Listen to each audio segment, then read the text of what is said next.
What's going on, everybody? Welcome back to another video. Today I'm going to be talking about Hostel. Alright, so this movie has been around for a little while now, but surprisingly enough, I actually knew absolutely nothing about this movie until a couple years ago. And actually, it was the type of situation where I just blind bought it, which actually I do more often than not. I know with like nowadays with streaming, you have like access to everything, and I use streaming for the majority of my movie watching. But I mean, if you see behind me, I do collect movies as well, just for fun. Just I don't know. Plus, cause stuff leaves streaming, and I like to have like a little collection. But a lot of the time when I'm browsing movies to buy, I'll just come across stuff that I've never heard of before, and it's like the video store days where you just see something, you see a cool cover, and you just pick it up. Like that happens to me a lot. Like when I'm just at Salvation Army, at thrift stores, at Dollar Tree, at Disc Replay, wherever, even like Walmart, wherever I buy movies, I'll just be like, oh, that's a cool cover, and I'll like read the back, and I'm like, oh yeah, I'll pick that up.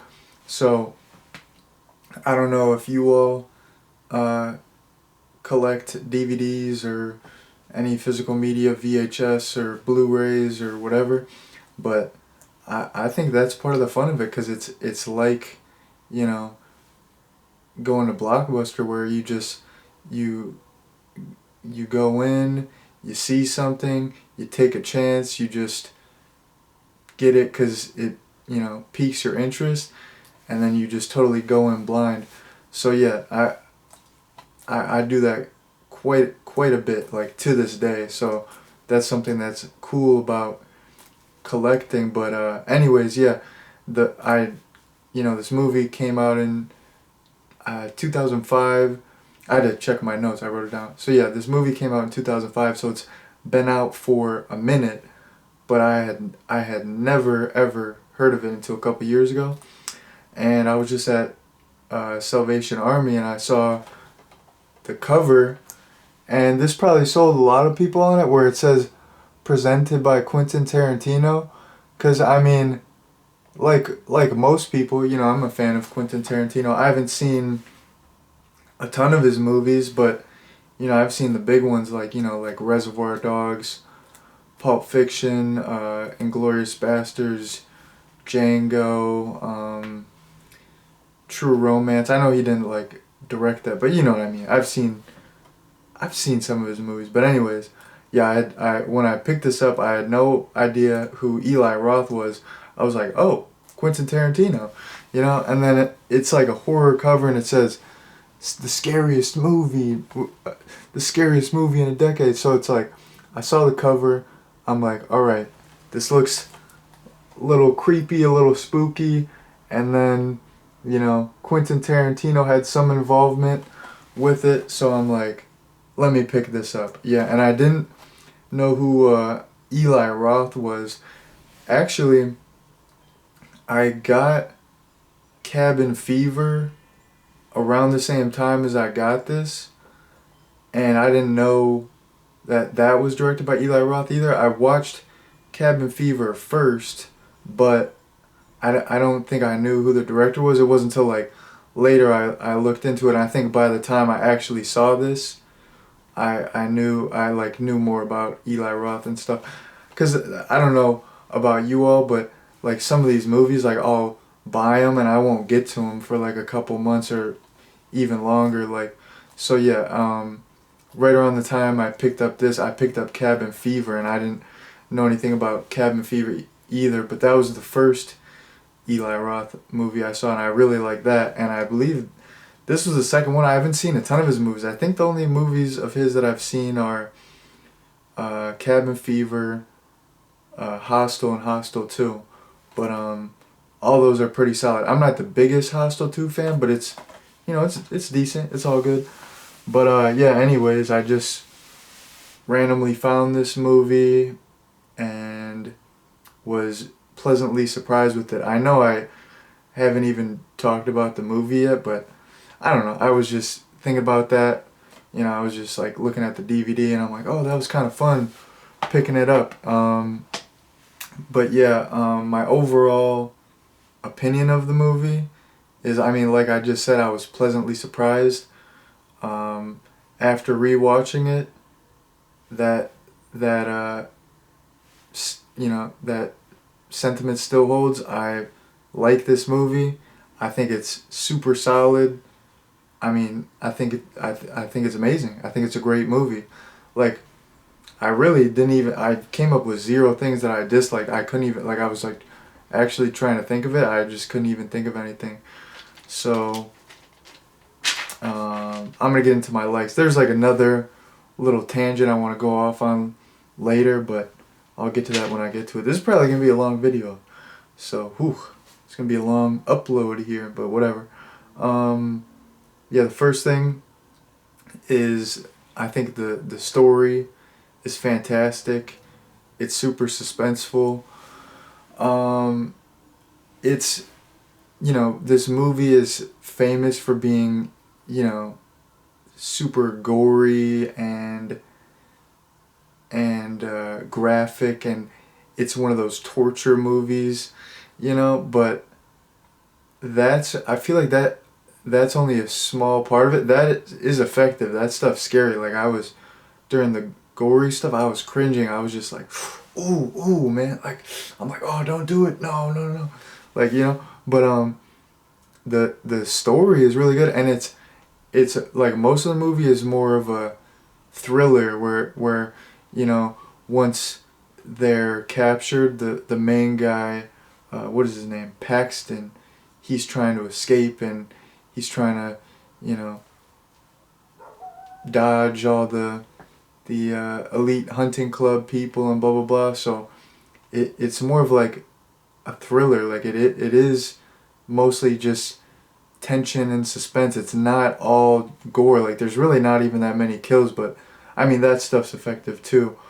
Another thing is the concept is super unique. You know, I don't think before this there was a horror movie where it's people go abroad and they get captured and sold into this, you know, club where rich people pay to kill people. I can't think of a movie that's ever done that. And that idea of, I mean, okay, the first thing, I feel like that's a fear that most people have. Like, if you go to another country, like getting kidnapped, not knowing your surroundings, not knowing the language, you know, it's just a scary situation to be in another country. Like, you're already so far away from home, and then on top of that, you have murderers and the language barrier and this and that. It's just, there's a lot of stuff going on. So I feel like that's like a very real fear people have, and this probably made people, like, people watch this movie, they're probably scared to, you know, travel abroad. They're like, you know what, I'll go to the next state. I'm staying in the U.S. for a while. But yeah, I thought, you know, a super unique concept. You know, it's really it's like a real fear that people have. And then, like I said, the whole thing of the rich people paying to kill people. I mean, hopefully that's not a real thing, but I feel like that sounds like something that could be a real thing. Like, it's not so far out there of a concept. Like, that makes sense. Like, some elite people would have these like dark fantasies that they would want to live out, and they have the means to do it. They could just drop 25 grand or whatever. So yeah, I thought it's pretty unique on quite a few levels. So great concept. And then I wrote super scary, gory, and disturbing. Like I said, you have like the tension and the suspense of the main character trying to get away, but also good gore, super disturbing kills. It's just all, it's scary on a bunch of different levels. So it works, because if it was just kills, you know, you can't. Sometimes that gets old, and then it's just like shock value, gross out. It's like not. It's like a different type of scary, but this had like different. You were scared on different levels, and you know, it just it kept you on your toes. You know, you're like seeing something gory, and then the main character's trying to run away, and you're just like, you're always tense, you know, when you're watching this, but like in a good way. Excuse me, man, coughing up a lung here. I like how the main character gets. I should just refer him to his name, Paxton. I'll just say main character, whatever. Either way, um, yeah, Paxton gets revenge on all of the terrible people, like uh, the two girls and the guy who basically sold them into the elite hunting club. He hits them with his car, and then, you know, the salad hands guy, he f's him up in a bathroom at the end. So that's super satisfying. So I mean, I just said it. It was satisfying. So I like that. Made me feel good. Let me see what else. Super suspenseful when the main character's escaping. I already talked about that.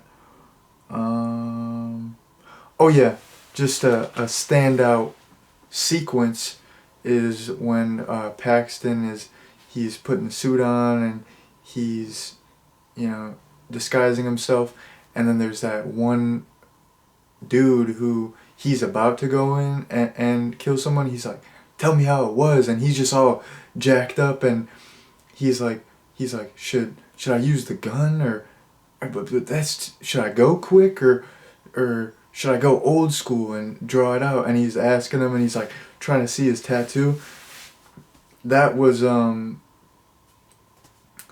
just one of the craziest scenes, because you're like getting inside the head of someone who's, you know, about to commit the act, and it's like, and he's just so casual about it. Like, the fact that he's so casual about it just makes it a million times scarier. And Paxton, like, the way, you know, he's reacting is just, you can tell he's like so he's just absolutely disgusted, you know, especially with everything that he's been through. But it's like he wants to survive, so he has to play along. So that scene where you actually like hear the guy who's about to you know, kill someone, like talk about the whole experience with Paxton, and like try to like psych himself up. That's like one of the scary, like, I mean, it's not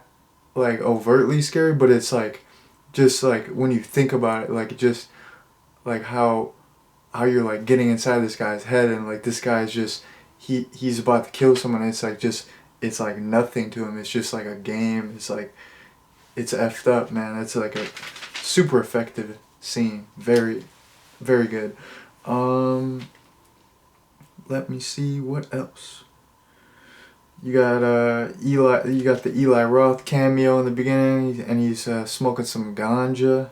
I mean, that's always cool. I mean, it's not as iconic as his cameo in Cabin Fever. What does he say? He's like, "Scratch moded." What does he say? They're like something about his dog. He's like, I totally forgot. I haven't seen that movie in a minute, so forgive me. But I mean, oh my goodness, what's up with me today, man? I gotta lay off these cigarettes. No, I'm just playing. I don't even smoke. But yeah, the Eli Roth cameo was nice. Not as iconic as the Cabin Fever cameo, but still iconic. I don't know if you all have seen 2001 Maniacs, the remake, but I haven't seen the original, but the one from 2000 something is a remake with Robert Englund's in it.